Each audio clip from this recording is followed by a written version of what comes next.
بسم اللہ الرحمن الرحیم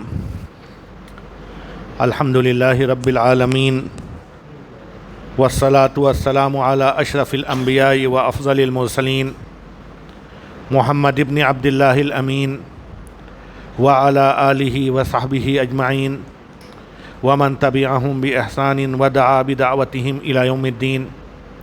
اما بعد، میرے بزرگوں، بھائیوں، دوستوں، ماؤں اور بہنوں، آج کا یہ پروگرام سیرت نبوی صلی اللہ علیہ وآلہ وسلم کو بیان کرنے کے لیے منعقد کیا گیا ہے. عام پروگرام کسی اور کی سیرت اور سوانح، کسی اور کا تذکرہ بہت آسان ہوتا ہے، اس لیے کہ نبی اکرم صلی اللہ علیہ وسلم کے تعلق سے اگر کوئی بات زبان سے غلط نکل جائے تو یہ کوئی معمولی جرم نہیں، بلکہ احادیث میں ہے کہ جس نے میرے تعلق سے جان بوجھ کر کوئی غلط بات کہی تو اس کا ٹھکانہ دوزخ یقینی بن جاتا ہے. تو کہنے والے پہ بہت بڑی ذمہ داری ہوتی ہے کہ جس موضوع پر وہ زبان کھول رہا ہے، یہ سرکار دو عالم کے تعلق سے گفتگو ہے، اس شخصیت کے بارے میں گفتگو ہے جس کا ایک ایک عمل امت کے تمام لوگوں کے لیے اسوہ ہے، جس کا ایک ایک قول تمام لوگوں کے لیے عمل کے لیے کہلایا گیا ہے. وہ خود نہیں کہتے ما ینطق عن الہویٰ ان ہوا الا وحی یوحیٰ، جو کچھ بھی بات ان کی زبان پاک سے نکلتی ہے وہ اللہ کے القاء اور وحی کی ترجمانی ہوتی ہے. گویا ہم کو اور آپ کو کہنے سے پہلے یہ سوچنا ہے کوئی غلط بات، کوئی مبالغے پر مبنی گفتگو، کہیں سے بھی دائیں بائیں کوئی گفتگو ہماری زبان سے نہ نکلنے پائے. اور جب سامنے والوں سے بات کی جاتی ہے تو عام لوگوں سے کی گئی گفتگو الگ ہوتی ہے، لیکن نبی اکرم صلی اللہ علیہ وسلم کی گفتگو کو اس ناحیے سے بیان کیا جاتا ہے اور سامعین کو اس مقصد سے سننا ہوتا ہے کہ ما آتاکم الرسول فخذوہ وما نہاکم عنہ فانتہوا. نبی اکرم صلی اللہ علیہ وسلم کی زندگی میں جو آپ صلی اللہ علیہ وسلم کے کیے گئے معاملات ہیں، ہم سب کو اسے اختیار کرنا ہے، اور جن چیزوں سے آپ صلی اللہ علیہ وسلم نے اپنے کو دور رکھا یا منع کیا ان سب سے ہم کو اور آپ کو مکمل دور رہنا ہے، بچنا ہے. اور اسی لیے کہا گیا لَقَدْ كَانَ لَكُمْ فِي رَسُولِ اللَّهِ أُسْوَةٌ حَسَنَةٌ، تمہارے لیے نبی اکرم صلی اللہ علیہ وسلم کی ذات میں بہترین نمونہ ہے. جو بھی دیکھو اس کو عملی طور پر اختیار کرو، اس کے پیچھے چلتے رہو، اسی کو نجات کا ذریعہ مان لو. اور پھر یہی نہیں بلکہ ایک آیت ہم سب کے ذہنوں میں ہونی چاہیے، فَلْيَحْذَرِ الَّذِينَ يُخَالِفُونَ عَنْ أَمْرِهِ، جو لوگ نبی اکرم صلی اللہ علیہ وسلم کے کسی معاملے کو سننے اور سمجھنے کے بعد اس کے خلاف کوئی کام کرتے ہیں، فَلْيَحْذَرْ، انہیں ڈرنا چاہیے، احتیاط کرنی چاہیے. کیا؟ کس چیز کا خوف، کس چیز سے ڈر؟ ہم نے نبی کی سنت کو سنا، ان کی زندگی کے معاملات ہمارے سامنے آئے، اب ہمیں اس چیز سے ڈرنا ہے کہ اگر ہم اس کے خلاف گئے، اس کے مطابق اپنی زندگی کو نہیں ڈالا تو ان تصیبہم فتنہ، تو کوئی بہت بڑا فتنہ ہمیں دبوچ نہ لے، کوئی بہت بڑا فتنہ دبوچ نہ لے.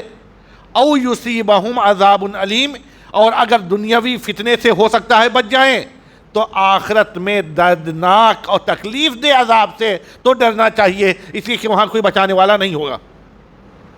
لیکن اگر ہم نے اس طور پہ سنا اور اس طور پر عمل کیا کہ آپ کے وہ معاملات جو قابل عمل ہیں ہمیں اس پر عمل کرنا ہے، تو پھر ہمیں کیا کچھ ملے گا؟ اس کے لیے بھی ایک آیت آپ کے سامنے پیش ہے.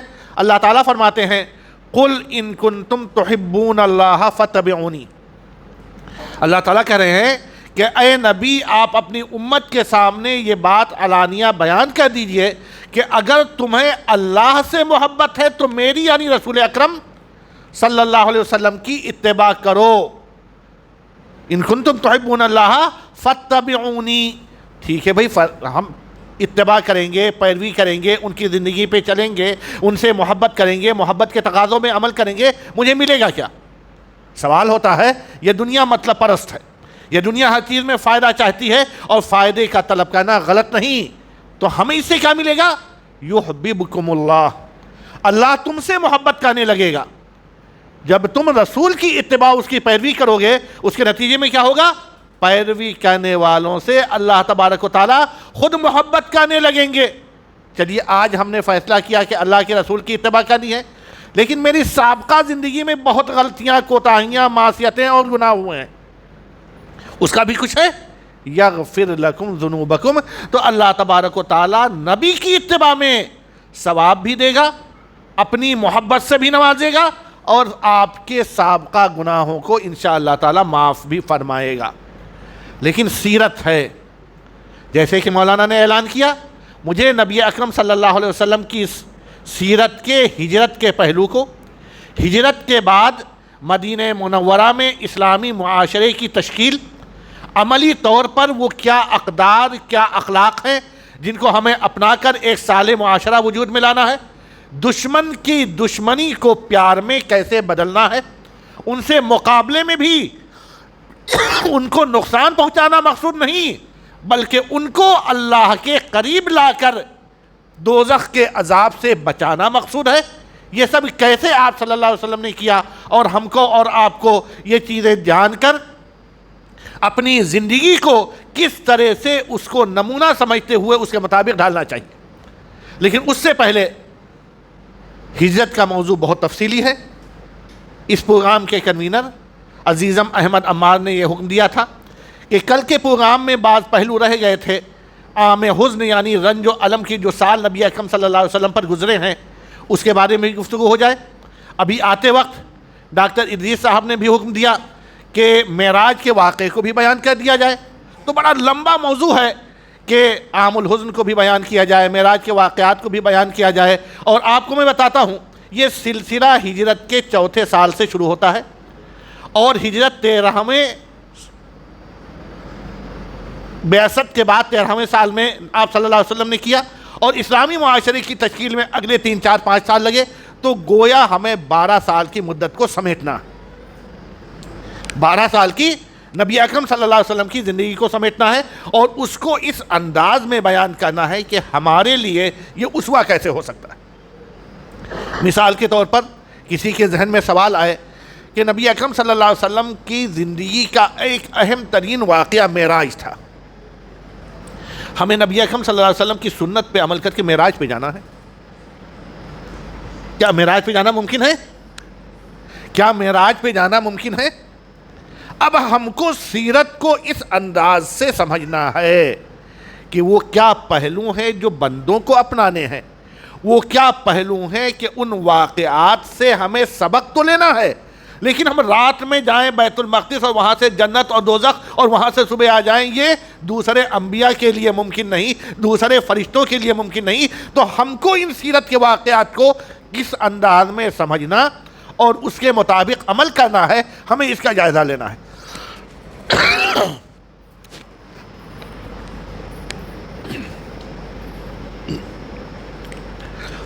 میں سب سے پہلے اپنے اصلی موضوع پہ آتا ہوں۔ ہجرت کسے کہتے ہیں؟ ہجرت کے لغوی معنی ہیں کسی چیز کو چھوڑ دینے کے، اور عام طور پر اپنے دین کی حفاظت کی خاطر مکے کی سرزمین کو چھوڑ کر ایسی جگہ جانے کو ہجرت کہتے ہیں جہاں پر دین پر عمل کرنا آسان ہو، جہاں پر دین پر عمل کرنا آسان ہو۔ آپ میں سے بیشتر لوگوں نے ہجرت کا تذکرہ سنا ہوگا، لیکن شاید بہتوں کے ذہن میں یہ نہ ہو کہ ہجرت کا سلسلہ سن 13 نبوی میں نہیں بلکہ سن 4 اور 5 نبوی میں شروع ہوا تھا۔ ہجرت کا سلسلہ کب شروع ہوا ہے؟ سن 4 اور 5 ہجری میں۔ سن 4 اور 5 نبوی میں جب نبی اکرم صلی اللہ علیہ وسلم کی دعوت تھوڑی بہت مکے میں پھیلنے لگی، لوگ ایمان لانے لگے، لوگوں کو اس کی اطلاع ہونے لگی، تو مکے کے سربراوردہ لوگ، با اثر لوگ، ان سے کہاں ہضم ہونے والا تھا؟ انہوں نے اپنے ان ماتحتوں کو یا ان لوگوں کو جن کو وہ ستا سکتے تھے ستانا شروع کیا، اور پھر یہ سلسلہ سن 5 ہجری میں بہت بڑھ گیا۔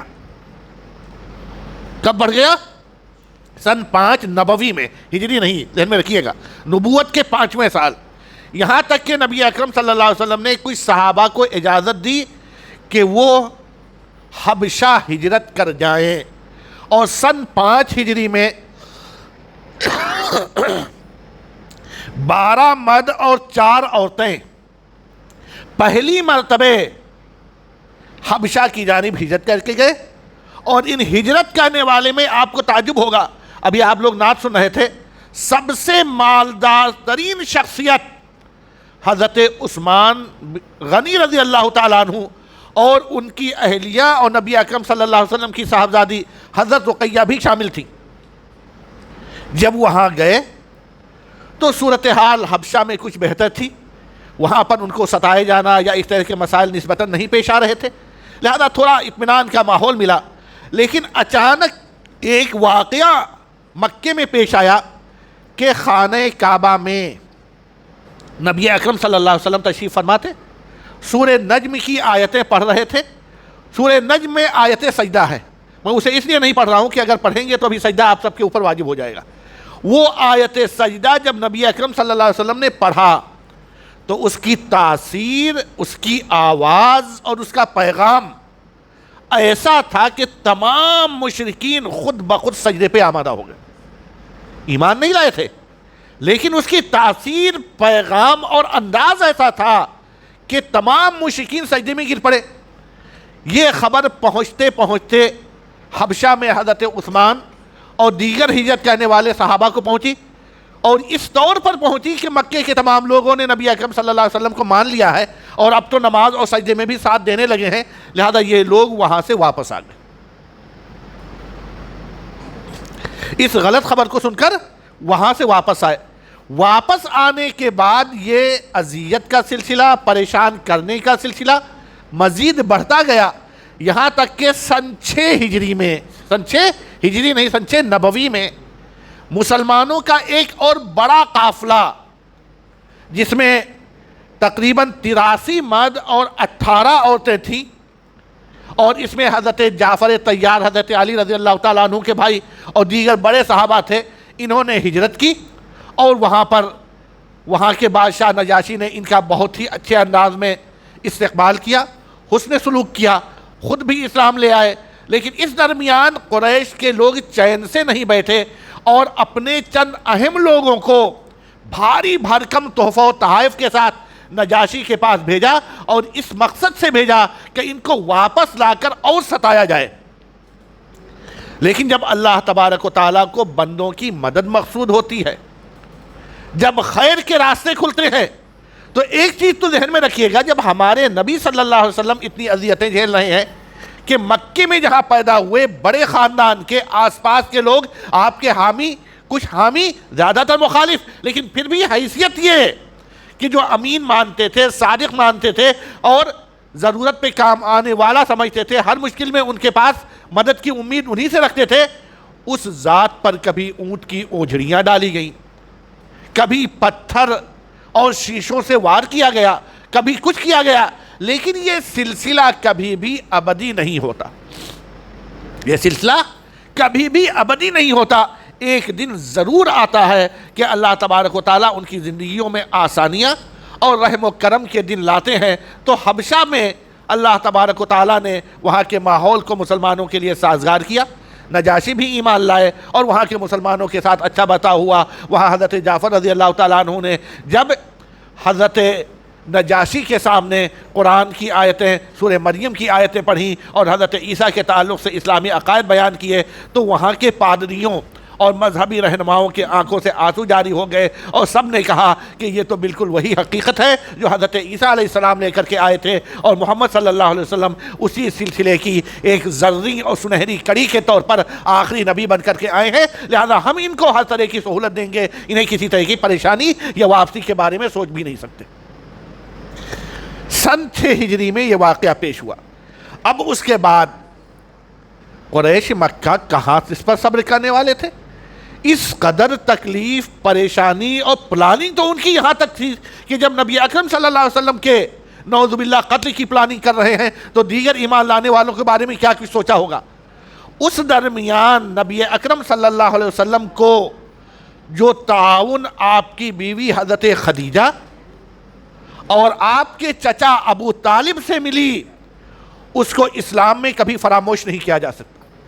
عزیزم احمد عمار نے جو کہا کہ عام الحزن کے بارے میں تذکرہ ہو جائے، یہ حضرت خدیجہ اور حضرت ابو طالب جو ایمان نہیں لائے تھے، ان کے تعلق سے نبی اکرم صلی اللہ علیہ وسلم کی زندگی میں ایسے واقعات کا سال آ رہا تھا کہ پہلے تو نبی اکرم صلی اللہ علیہ وسلم کے تعلق سے قریش کے سرداروں نے ابو طالب کو بار بار مختلف طریقوں سے، کبھی پیار سے، کبھی لالچ دے کر، کبھی دھمکی دے کر، کبھی ڈرا کر سمجھانے کی کوشش کی، لیکن چچا ابو طالب نے ہر طرح سے سہارا دیا، ہر طرح مدد کی، یہاں تک کہ جب بائیکاٹ میں شیب ابی طالب میں رکھا گیا تو چچا ابو طالب ایمان نہیں لائے تھے، لیکن اس کے ساتھ وہاں پر رہے اور ان کی ہر طرح سے مدد کرتے رہے، اور یہ عہد کیا تھا کہ جب تک میں دیکھتا ہوں کہ تم پہ کون ہاتھ اٹھاتا ہے، اور رات میں سوتے وقت جب ڈر لگتا تھا کہ کہیں کوئی آ کر میرے بھتیجے کو نقصان نہ پہنچائے،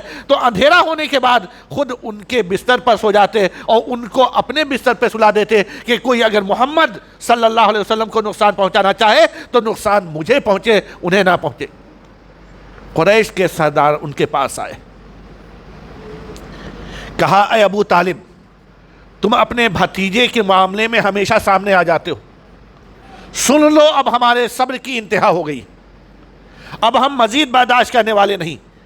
چچا ابو طالب نے یہ انداز اور یہ رویہ اس سے پہلے نہیں دیکھا تھا، ان کی عمر بھی زیادہ ہو گئی تھی۔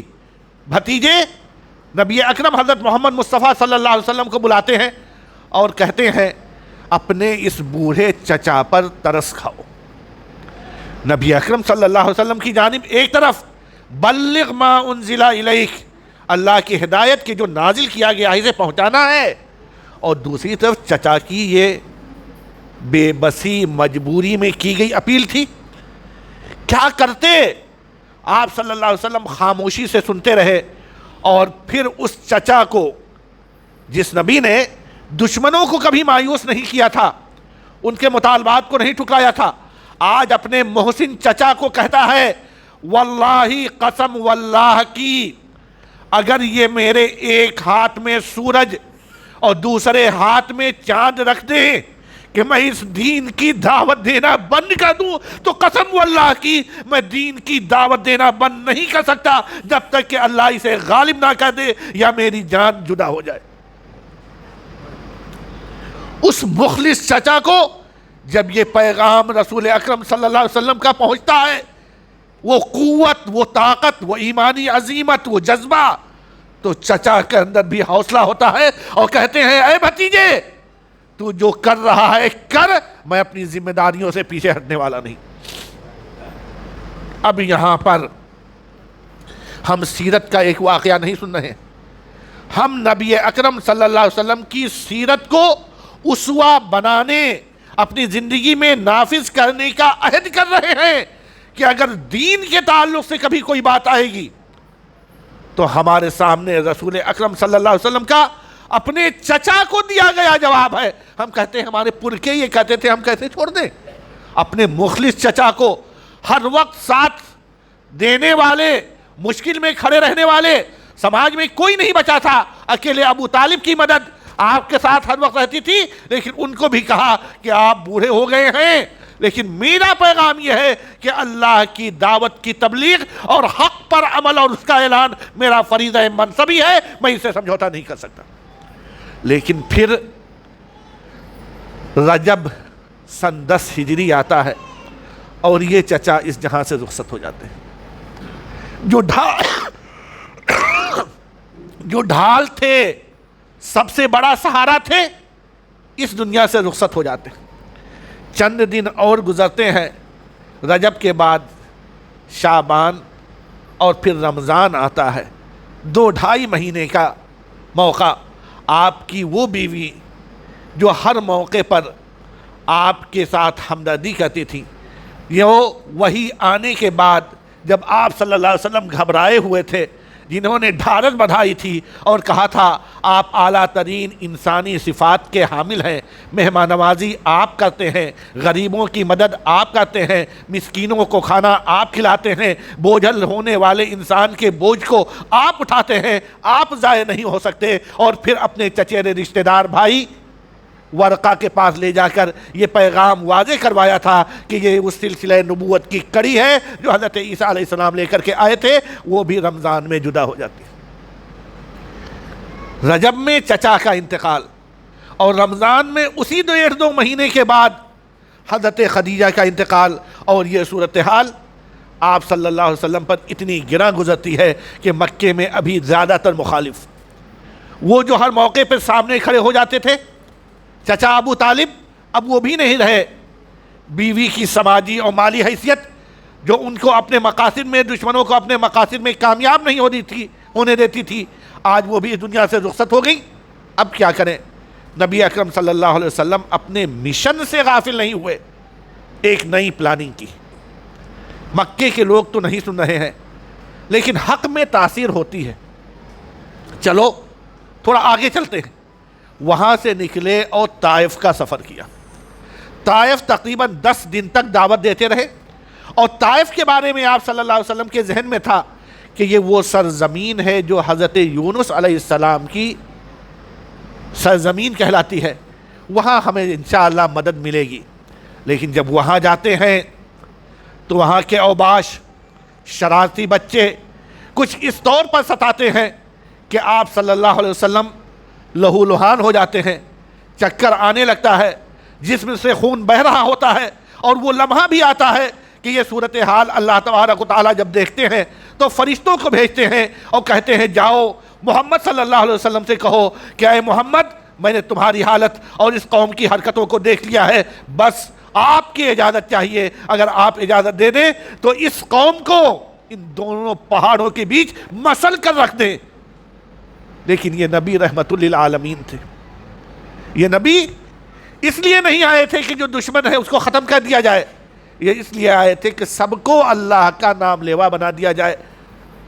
ان کی زبان سے یہ کلمہ نکلتا ہے، نہیں، اگر یہ نہیں تو میں ان کی نسلوں میں اللہ کا نام لینے والا دیکھنا چاہتا ہوں، اگر یہ نہیں تو ان کی نسلوں میں اللہ کا نام لیوا دیکھنا چاہتا ہوں، یہ میرا مشن ہے۔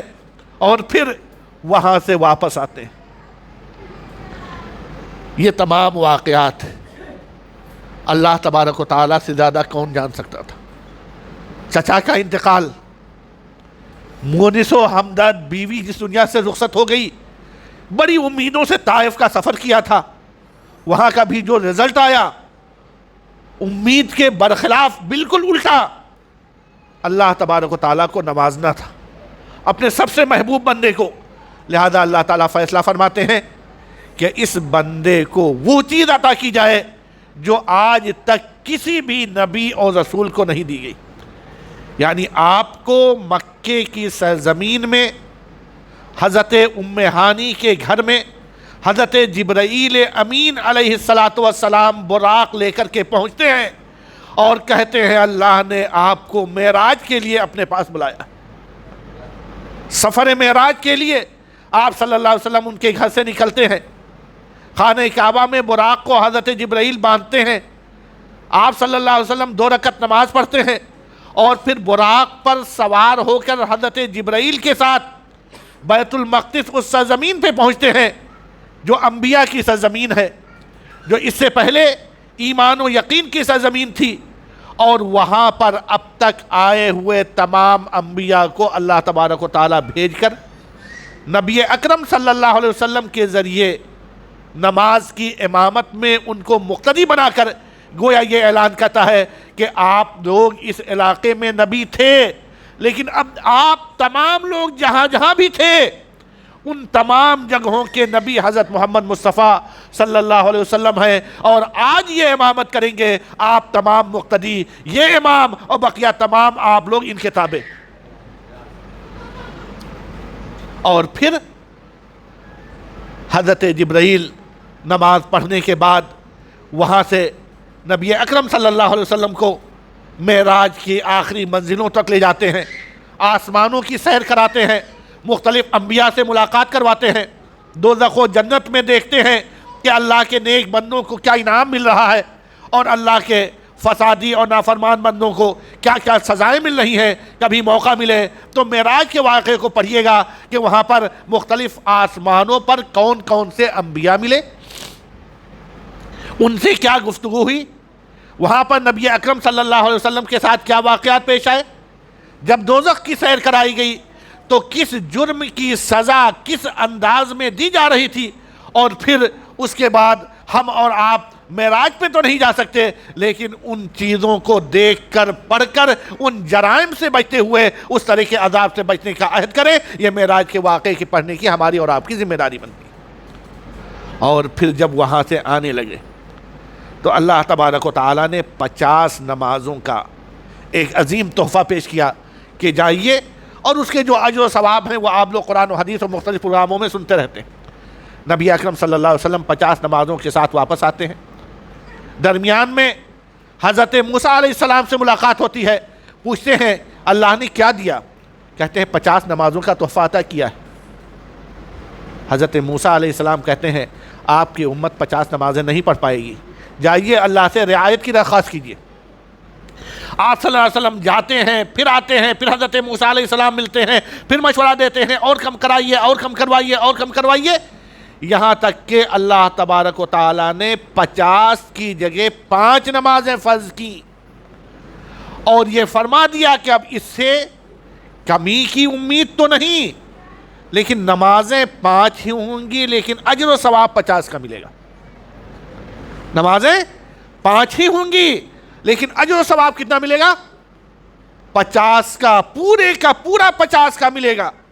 یہ فضل و کرم، وہ نبی جو حضرت موسیٰ علیہ السلام سے کہہ رہے تھے مجھے شرم آتی ہے، اللہ نے اتنے اجر و ثواب والا عمل بطور تحفہ دیا ہے، میں کیسے جا کر کے اسے میں کم کرواؤں، لیکن حضرت موسیٰ علیہ السلام کا مشورہ، نبی اکرم صلی اللہ علیہ وسلم کا بار بار جا کر درخواست، اور پھر یہ نتیجہ آج اگر اس اللہ نے ہم کو 5 نمازوں کا پابند بنایا ہے تو ہمیں جائزہ لینا ہوگا کہ 50 کا ثواب اور 5 کی ادائیگی میں بھی ہمارا حال کیا ہے،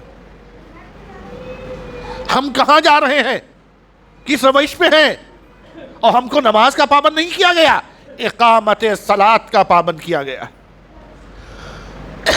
یعنی نماز پڑھو، متعلقین کو پڑھاؤ، اس کے اوقات کی رعایت کرتے ہوئے، اس کے اندر جو سنن، شرائط، مستحبات اور طریقے ہیں اس کی رعایت کرتے ہوئے، اس کے اوقات میں جماعت کی رعایت کرتے ہوئے، لہذا اکثر جگہوں پہ کہا گیا فَرْكَعُوا مَعَ الرَّاكِعِينَ، رکوع کرنے والوں کے ساتھ جماعت کے ساتھ پڑھو گے تب یہ وہ اصلی نماز ہوگی، ورنہ نماز کا کیا حشر ہوگا اللہ بہتر جانے۔ اور پھر وہاں سے آنے کے بعد نبی اکرم صلی اللہ علیہ وسلم کو اللہ نے تسلی دی کہ چچا نہیں رہے، غمخوار بیوی نہیں رہی، طائف کے لوگوں سے مایوسی ہوئی لیکن اللہ ساتھ ہے۔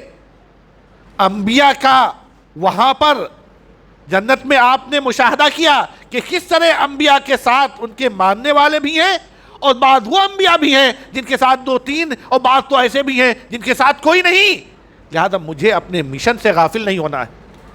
اور مکے میں آئے، حج کے موقع پر آنے والے قافلوں سے جو پورے دنیا سے یا پورے عرب دنیا سے اس وقت آتے رہتے تھے، سوچا ان میں کام کیا جائے، اور پھر اسی طرح مدینے کے ایک گروپ سے آپ کی ملاقات ہوئی سن 11 ہجری کے حج میں، جس میں صرف 11 نہیں بلکہ صرف 7 لوگ تھے۔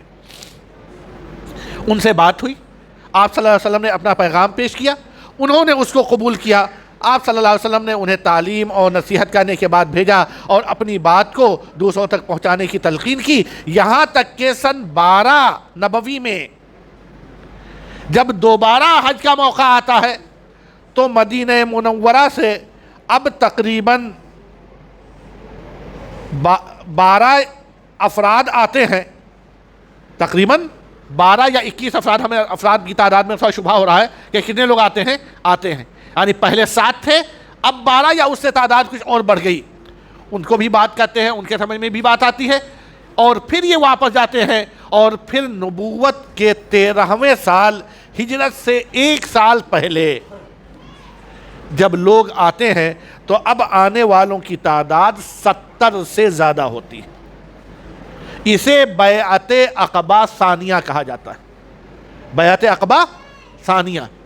اس میں 70 افراد سے آپ صلی اللہ علیہ وسلم کی ملاقات ہوتی ہے، ایک معاہدہ ہوتا ہے کہ آپ صلی اللہ علیہ وسلم مکہ مکرمہ سے ہجرت کر کے مدینہ منورہ آئیں گے، مدینہ منورہ کے لوگ آپ صلی اللہ علیہ وسلم کا ہر طرح سے ساتھ دیں گے، دینی معاملات میں مدد کریں گے، اور جو کچھ بھی صورتحال ہوگی اس میں ساتھ کھڑے ہوں گے، اور پھر اس طرح ہجرت کا سلسلہ شروع ہوتا ہے۔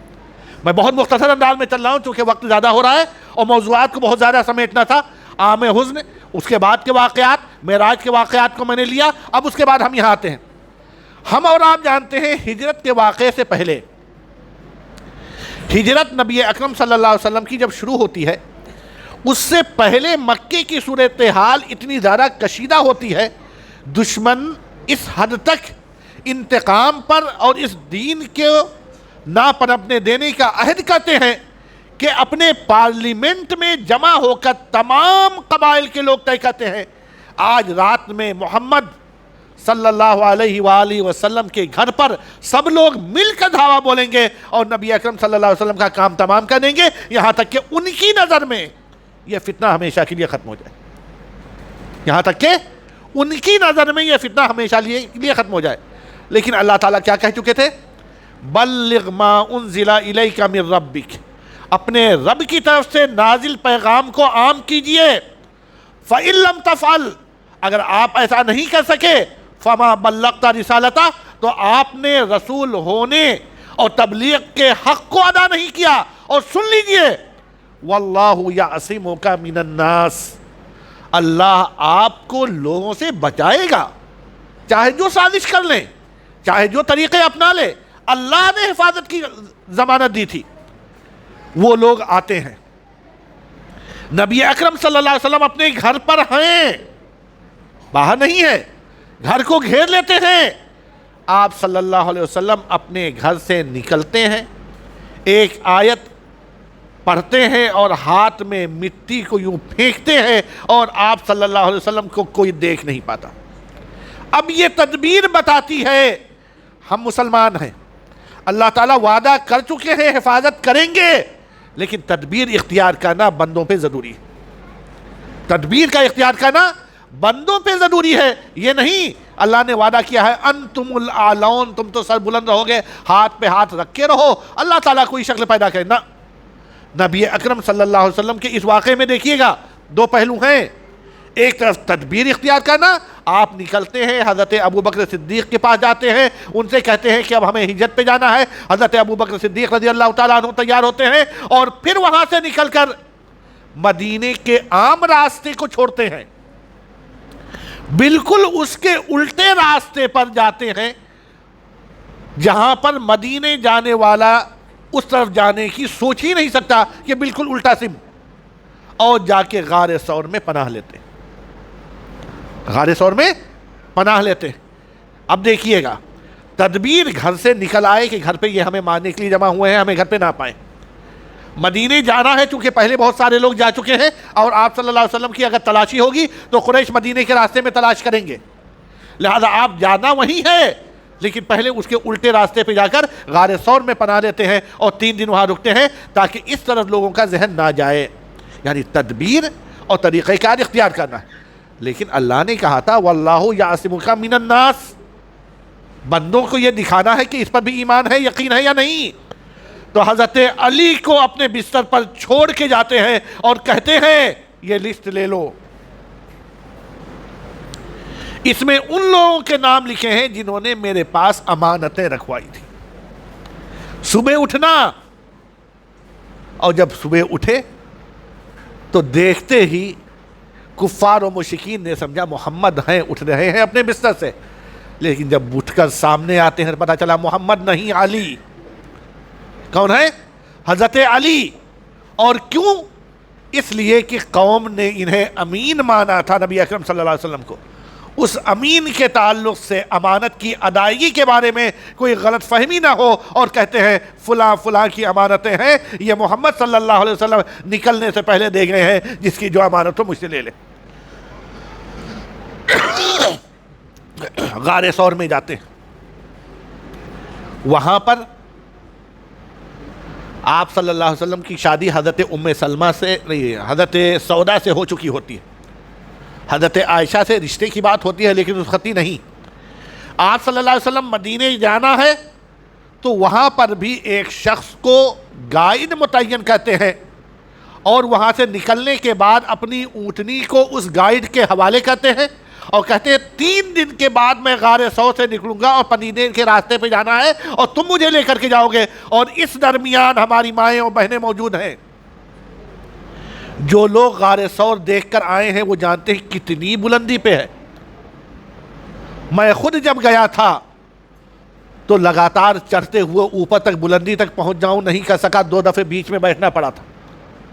اس جگہ خواتین مستقل کھانا پہنچاتی ہیں، اور جب جاتی ہیں اور واپس آتی ہیں تو نشان مٹاتے ہوئے آتی ہیں کہ کہیں کسی کو شبہ نہ ہو اور وہاں پہنچ جائے، لیکن لوگ پہنچ جاتے ہیں، کفار ڈھونڈتے ہوئے پہنچ جاتے ہیں۔ یہاں تک کہ حضرت ابو بکر صدیق رضی اللہ تعالیٰ عنہ، جن کو تھوڑی دیر پہلے سانپ نے وہاں ڈسا بھی تھا اور پھر نبی اکرم صلی اللہ علیہ وسلم کے لعاب مبارک لگانے کی وجہ سے اس کے زہر کے اثرات زائل ہو گئے تھے، نبی اکرم صلی اللہ علیہ وسلم سے فرماتے ہیں اگر انہوں نے اپنے پاؤں کی جانب دیکھا تو ہم نظر آ جائیں گے۔ ایمان و یقین دیکھیے جو ہر مسلمان کو رکھنا چاہیے۔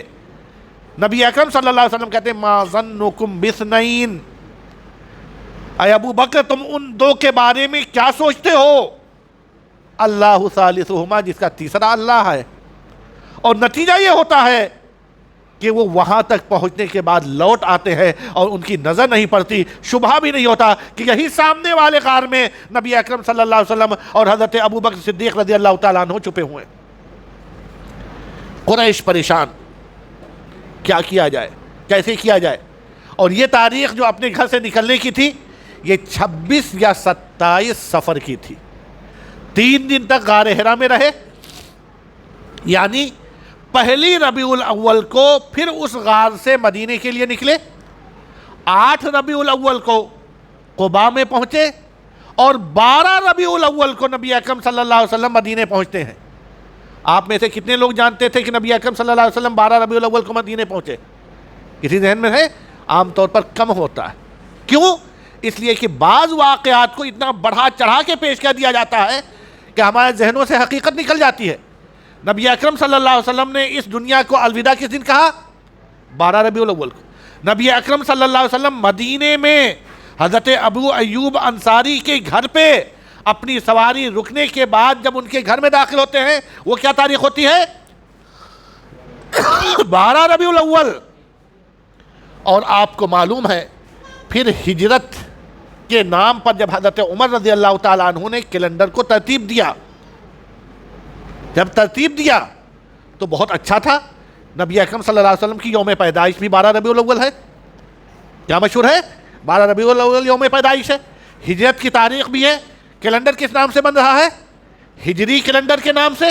آپ صلی اللہ علیہ وسلم اگر چاہتے، حضرت ابو عمر رضی اللہ تعالیٰ عنہ چاہتے تو 12 ربیع الاول نبی اکرم صلی اللہ علیہ وسلم کی پیدائش کے لیے شہرت رکھتا ہے، اس دنیا سے الوداع کہنے کا بھی دن ہے۔ اگر یہ اتنی اہمیت کا حامل ہوتا جتنا عوام میں مشہور ہے تو اسی دن کو سال کی، ہجری سال کی بنیاد بنانے میں کوئی رکاوٹ نہیں تھی۔ مشورہ بھی آیا تھا، لوگوں نے پوچھا تھا کہ نیا کیلنڈر کیسے بنایا جائے۔ سب سے پہلی رائے آئی تھی کہ نبی اکرم صلی اللہ علیہ وسلم کی یوم پیدائش جو ہجرت کا بھی دن ہے، دنیا سے الوداع کہنے کا بھی دن ہے، اسے بنایا جائے۔ لیکن نہیں، ہجرت کو بنیاد بناتے ہیں لیکن شروعات اس سال کی محرم سے ہی ہوتی ہے۔ کیوں؟ اس لیے کہ بیعت عقبہ میں جب 70-72 لوگوں سے ملاقات کے بعد مدینے جانا طے ہوا تھا تو گھر کا چھوڑ دینا، اپنوں سے جدا ہونا، زمین و جائیداد کو تیاگ دینا، اس سرزمین سے جدا ہونا جس کے بارے میں آپ نے کہا تھا اِنَّكِ لَأَحَبُّ أَرْضِ اللَّهِ إِلَيَّ، تو میرے نزدیک اس روئے زمین پر سب سے زیادہ محبوب ہے، اور اگر تیرے رہنے والوں نے مجھے نہیں نکالا ہوتا تو میں یہاں سے ہرگز نہیں نکلتا۔ اس واقعے کی یاد میں اس ہجری سال کی ابتدا محرم سے ہوتی ہے۔ کب ہوتی ہے؟ محرم سے ہوتی ہے۔ لیکن یاد رکھیے گا، نبی اکرم صلی اللہ علیہ وسلم کی پیدائش کے تعلق سے تو مشہور ہے، وفات کے تعلق اور دنیا سے علیحدگی کے دن کے بارے میں بھی لوگ جانتے ہیں۔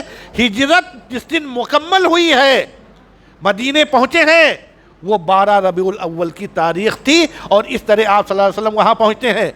لیکن کیا اتنی آسانی سے پہنچ گئے؟ نہ، راستے میں دشمنوں نے پیچھا کیا۔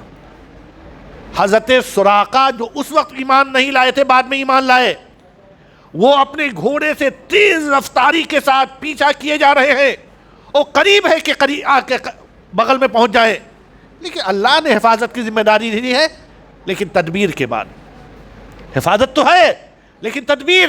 آپ صلی اللہ علیہ وسلم چلتے ہیں، اور جب سراقہ کی سواری قریب پہنچتی ہے تو اس کا پاؤں زمین میں دھس جاتا ہے، ٹھوکر کھا جاتا ہے، پھر نکالتا ہے اور دوڑاتا ہے، اور پھر تھوڑی دیر کے بعد پھر وہی حشر، اور جب پاؤں نہیں نکلتا تو نبی اکرم صلی اللہ علیہ وسلم سے کہتا ہے کہ اس سے نکلنے کی راستے کی تجویز آپ کیجئے۔ اور پھر نبی اکرم صلی اللہ علیہ وسلم ایک خاص واقعے میں سراقہ ابن جاشم کے تعلق سے، 2 کنگن کے تعلق سے ایک عہد لیتے ہیں جو بعد میں پورا ہوا، لہذا سراقہ ابن جوشم وہاں سے واپس ہو جاتا ہے، اور نبی اکرم صلی اللہ علیہ وسلم وہاں پہنچتے ہیں۔ لیکن وہاں نبی اکرم صلی اللہ علیہ وسلم پہنچتے ہیں، کہاں جانا ہے؟ مدینہ منورہ، یثرب کی وہ سرزمین جہاں حضرت ابو ایوب انصاری رضی اللہ تعالیٰ عنہ رہتے ہیں، جہاں حضرت سلمان فارسی آخری نبی کی تلاش میں پہلے ہی نخلستان میں ہوتے ہوئے وہاں پہ پہنچ چکے ہیں۔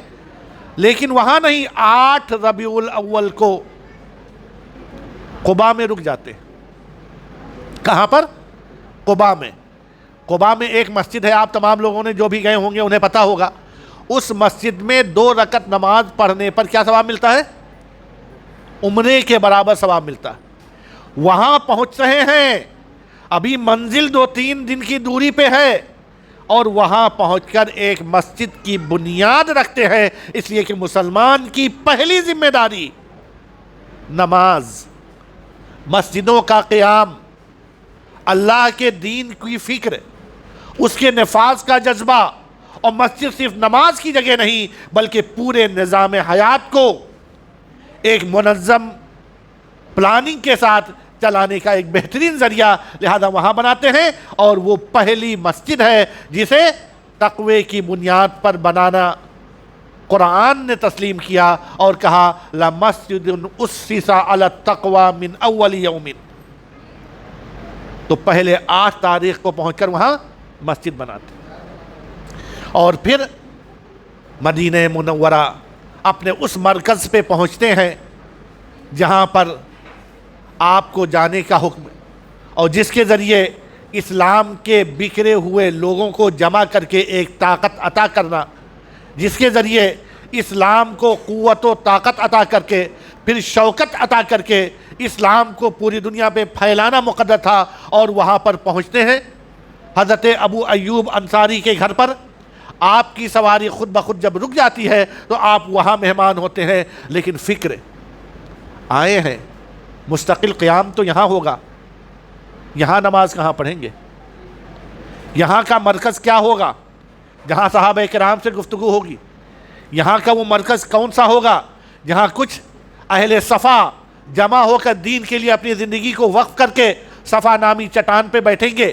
اور پھر جب یہ فکر لوگ محسوس کرتے ہیں تو سامنے آنے والے 2 یتیم بچے ہیں، 2 یتیم بچے سامنے آتے ہیں اور کہتے ہیں اے نبی اکرم صلی اللہ علیہ وسلم، ہم نے آپ کو فکر مند پایا ہے کہ آپ جہاں ہیں وہاں آس پاس مسجد کہاں بنائیں گے؟ یہ ہمارا کھلیان ہے، ہم دونوں اس کے مالک ہیں، آپ اس کو لے لیجئے، اسے اپنا مرکز، مسجد اور اسلام کی ترویج و اشاعت کا اصل اڈا بنا دیجئے۔ ہم خوشی خوشی بغیر کسی معاوضے کے یہ دینا چاہتے ہیں اللہ کی رضا کی خاطر۔ لیکن نبی تو یتیموں کے حق دلوانے کے لیے آئے تھے، یتیموں کے حقوق واضح کرنے کے لیے آئے تھے، مظلوموں کو حق دلا کر ظالم کو ظلم سے روکنے کے لیے آئے تھے. یتیموں کی زمین میں بغیر معاوضے کے نہیں لے سکتا, یتیموں کی زمین بغیر معاوضے کے نہیں لے سکتا. اور پھر 18 ربیع الاول کو, کس تاریخ کو؟ 18 ربیع الاول کو اس زمین کا معاملہ فائنل ہوتا ہے اور وہاں مسجد نبوی کی تعمیر کا فیصلہ ہوتا ہے اور بعد میں دھیرے دھیرے وہ اس مسجد کی تعمیر ہوتی ہے. گویا ربیع الاول نبی اکرم صلی اللہ علیہ وسلم کی پیدائش کا مہینہ ہے, اس دنیا سے جدا ہونے کا مہینہ ہے, ہجرت کر کے مدینے پہنچنے کا مہینہ ہے. ربیع الاول مسجد قباء کی تعمیر کا مہینہ ہے. ربیع الاول مسجد نبوی کی تعمیر کا فیصلہ ہے. ربیع الاول مسلمانوں کو ایک لڑی میں پرو کر ایک ایسا سماج بنانے کا مہینہ ہے جس میں امیر و غریب میں کوئی فرق نہیں, جس میں چھوٹے بڑے میں کوئی ایک دوسرے کے لحاظ سے کوئی الگ برتاؤ نہیں, بلکہ وہاں مواخات, بھائی چارگی.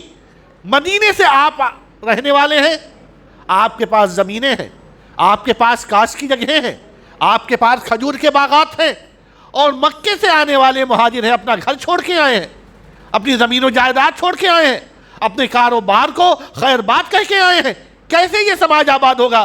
وہ سماج جو آئیڈیل سماج ہوگا جسے سب کو اختیار کر کے قیامت تک نجات کا راستہ تلاش کرنا ہے. بِأَيِّهِمْ اقْتَدَيْتُمْ اهْتَدَيْتُمْ, ان میں سے جس کے بھی طریقے پہ چل پڑے ہدایت ہمارے نصیب میں لکھ دی جائے گی.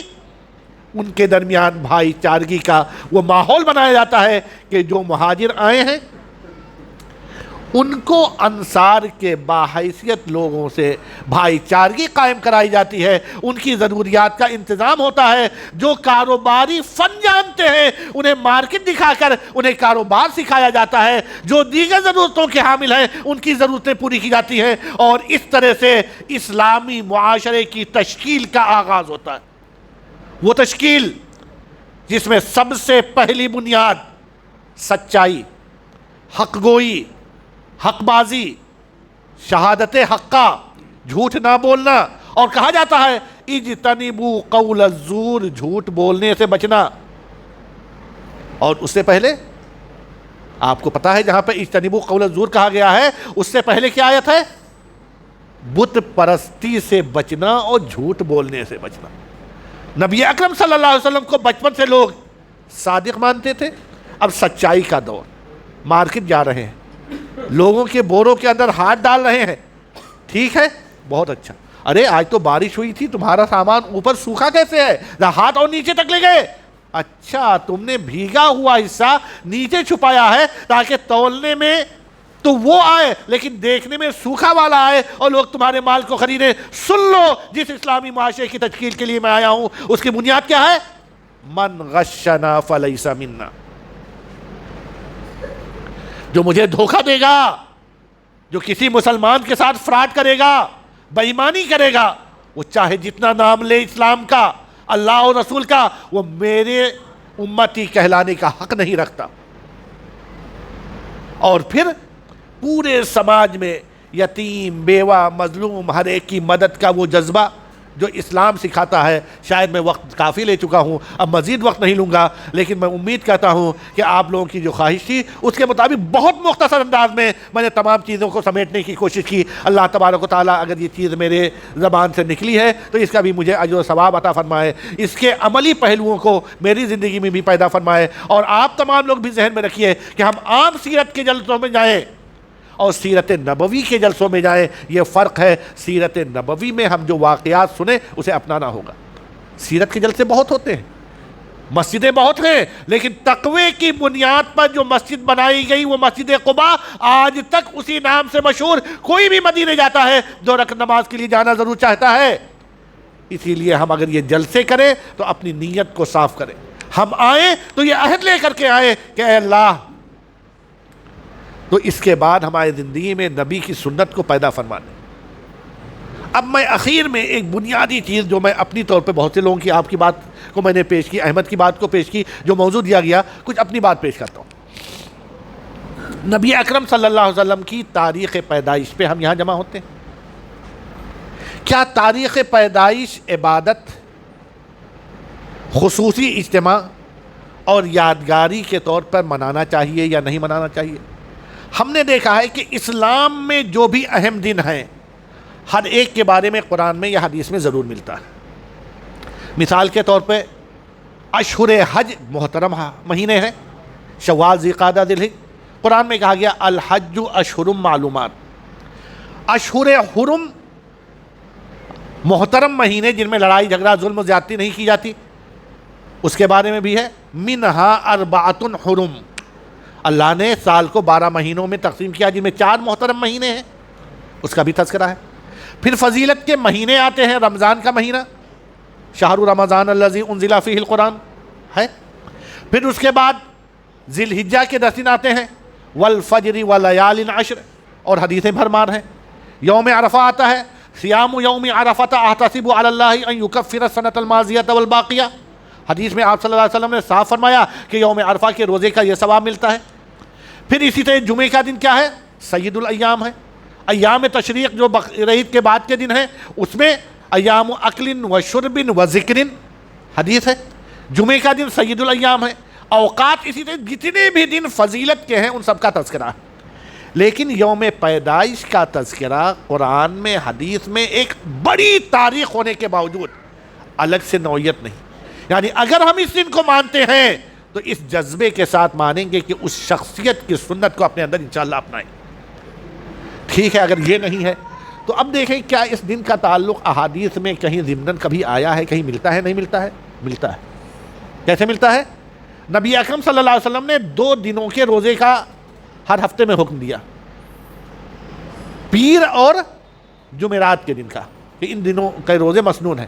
اس میں کہا گیا کہ یوم الاثنین وہ دن ہے جس میں میری پیدائش بھی ہوئی، لہذا اگر نبی اکرم صلی اللہ علیہ وسلم کی پیدائش کی وجہ سے ہمیں کسی دن میں اللہ کی قربت حاصل کرنا ہے تو پیر کے دن کی کبھی کبھی روزے ہم رکھ لیا کریں۔ نبی اکرم صلی اللہ علیہ وسلم کی پیدائش کا دن ہے، آپ صلی اللہ علیہ وسلم نے اس کو اہمیت دی، تو اس لیے ہم ذہن میں رکھیں کہ ان سیرت کے جلسوں کا مقصد یہ نہیں ہے کہ کسی کی پیدائش کی وجہ سے ہم خوشی میں شریک ہو گئے تو اس ذات کو بھی اس سے کچھ فائدہ ہوگا یا اس کی وجہ سے ہمارے اجر و ثواب میں اضافہ ہوگا۔ اسی وقت ہوگا جب ہم اس کے پیغام کو، اس کے نتائج کو اپنے ذہن و دماغ میں رکھ کر اس کے مطابق اپنی زندگی کو ڈھالیں گے۔ اللہ تعالی ہم کو، آپ کو، سب کو اس پر عمل کرنے کی توفیق عطا فرمائے۔ وآخر دعوانا ان الحمد للہ رب العالمین۔